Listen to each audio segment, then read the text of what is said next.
Hey, oh my God, I gotta change that setting. That is dumb. Why would you have a setting on a screen recorder that when you start recording, it goes. All right. So I want to give thanks to the Twitter account Altar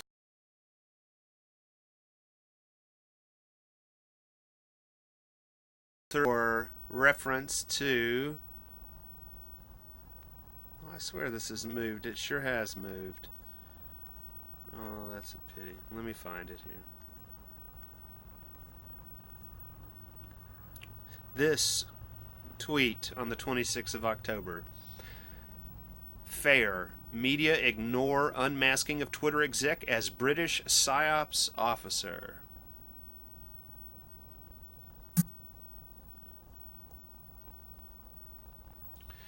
This, by the way, is what I would consider a high quality news article because it's chocked full of pictures of the stories that it references. It gives you all kinds of other people to investigate. Government penetration and control over media of little interest to those who are subject to it. Yeah, the people called Trump supporters. You're the fake news. You're the enemy of the truth movement.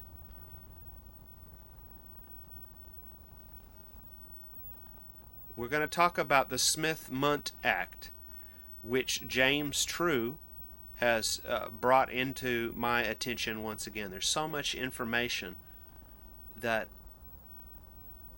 and the real problem is that we don't need more information. We need to act on the simple pieces of information that we do have. Okay? So, the big nutshell of what we're talking about in this video is that the government has the legal right to lie to you, and they enshrine that into law. So it's stupid for Trump and his supporters to point at the media and say fake news. That's a magician's trick. Look over here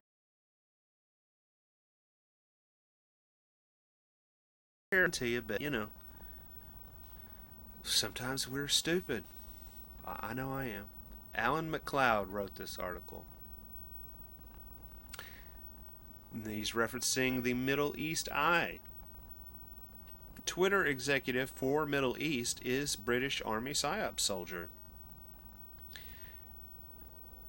Head of editorial for MENA is part-time officer in the 77th Brigade, an information warfare unit which has worked on behavioral change projects in the region. There you go. It's publicly discussed that the military, of course, has intelligence agents that are in the media. So why are you talking about Russians? Your own government is doing this. You're all stupid. I hate to be rude, but I mean, mind controlled. You're not, there's no way you could be this dumb if you actually look at this simple information, public information from government sources. I mean, that's just crazy denying reality.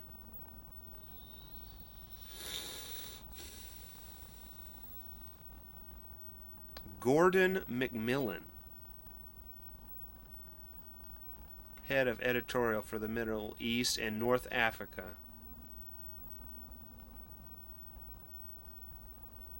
Why would McMillan have that role as an information warrior for the British military if it wasn't to propagandize the public? The British Ministry of Defense describes PsyOps as a way of getting the enemy, which is us, the people that don't, that think we're free, or other target audience, to think and act in a way which will be to our advantage. Well, who is us? Well, they work for the royals, royal assholes, the rich people that have ruled the world since Rome and Egypt. Masons.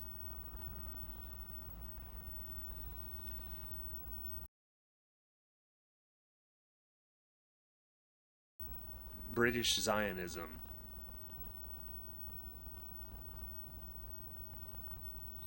Then he goes on to say, well, these people didn't really talk about it in other than a very muted way, so that they talked about it, but not in any way that gets attention. New York Times, Washington Post, CNN, CNBC, MSNBC, Fox News.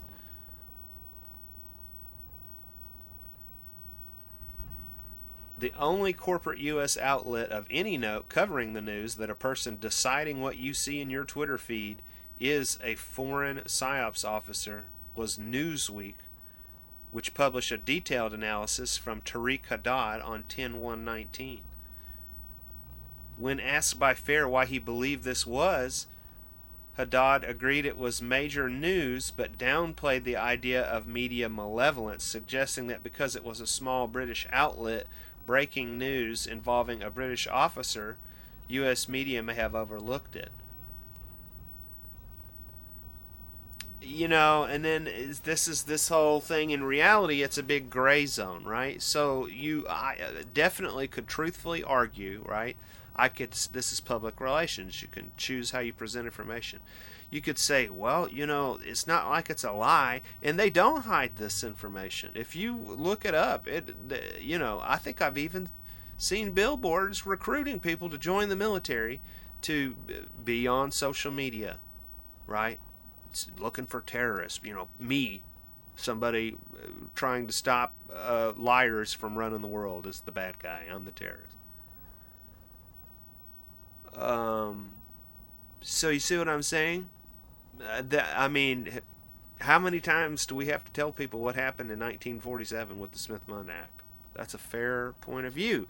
So you have to be, this is the problem with the Constitution. It's not a document to be worshipped and then put in a clear box like it was, the Ark of the.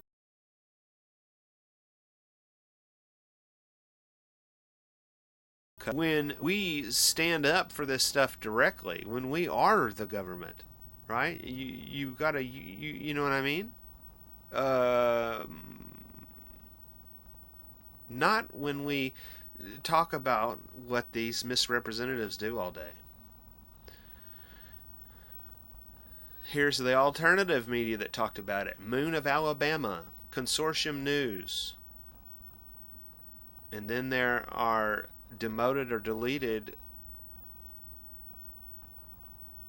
foreign government-owned outlets such as Turkey's TRT World, Venezuela's Telesur English, Iran's Press TV, and Russia's Sputnik and RT.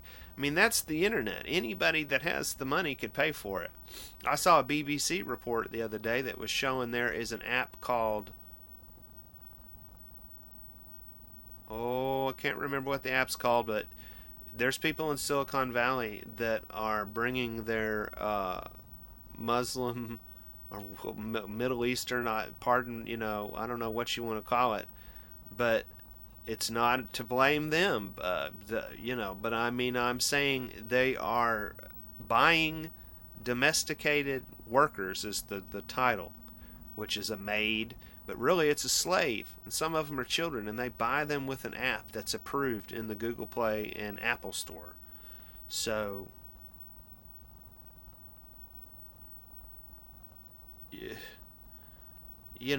people just don't understand. Banks took over nations with the Fed, right, in America, the central banks, and the Rockefellers funded communism. Wall Street funded the Bolshevik Revolution.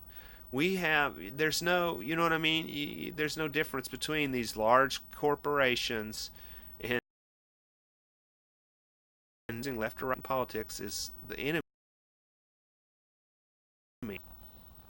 So it doesn't matter if Twitter allows for me to say this or YouTube allows me or doesn't allow for me to say this. The whole invention of the internet is that keep your friends close and your enemies closer. We are the enemy to them, and so they think that they can do better by managing our behavior by attracting us to this virtual town square of social media. Okay, so This is this article, fair.org. Media ignore unmasking of Twitter exec as British PsyOps officer. And then, just to show you, here's the Smith-Mundt Act that James True was reminding me of. This is Wikipedia. The U.S. Information and Educational Exchange Act of 1948, popularly called the Smith-Mundt Act, is the basic legislative authorization for propaganda, lying. The only difference between this and lying is that somebody say, well, this is a lie, the noble lie. This is a lie that we have to tell to help the people because they can't handle the truth. That's terrible. It's Stockholm Syndrome to support this. No, if I want to meditate,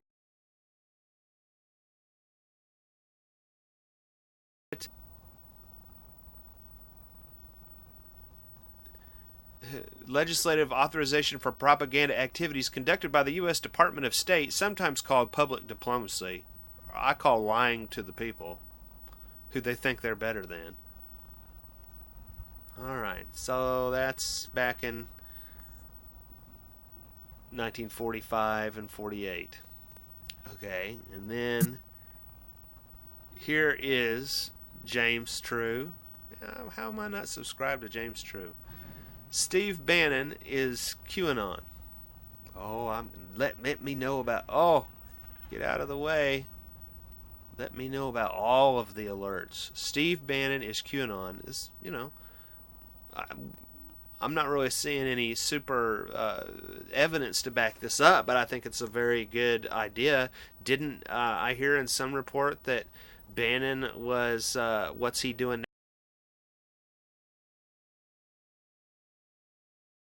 I think he was talking about starting an independent news agency. Uh, you know, and then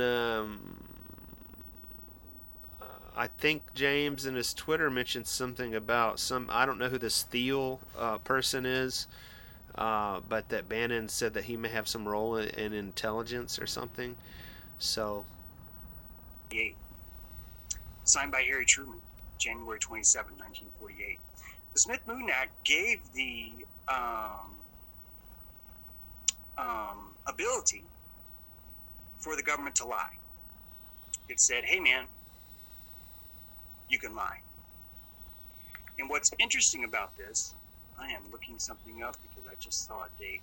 When was Hiroshima Nagasaki date? When was these things dropped? These were dropped on... So check out James True to learn more about his perspective that Steve Bannon is QAnon, right? Because that's exactly what a state propaganda outfit would do. They would control the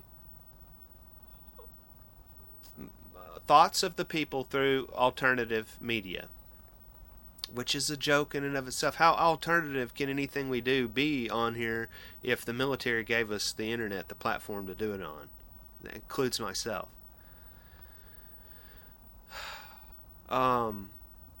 But yeah, Trump is fake news. The U.S. government is fake news. It's not. Trump supporters are delusional. They've got to give up. They've got to separate. You can hold on to the idea of the U.S. Constitution, but those are ideas that don't. The government is you doing it, right? You know what I mean? You already understand that the government. You're deciding this line I trust. Or what do I do about any of this? That's what we all need to be figuring out. What are the actual actions we can do with this intelligence that we gather? So that's the super duper weak link. The military has foot soldiers that act upon the intelligence. God, I gotta change that. So we have to be a militia. That's just your civic duty.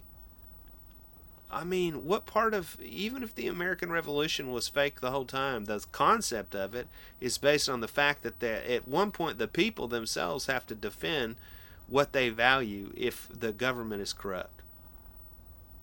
And to do so in a peaceful way, yet assertive, not aggressive. So there's James True's video to check out. And thanks again to AltarofEgo. And you can find me at ChadWarren76 on.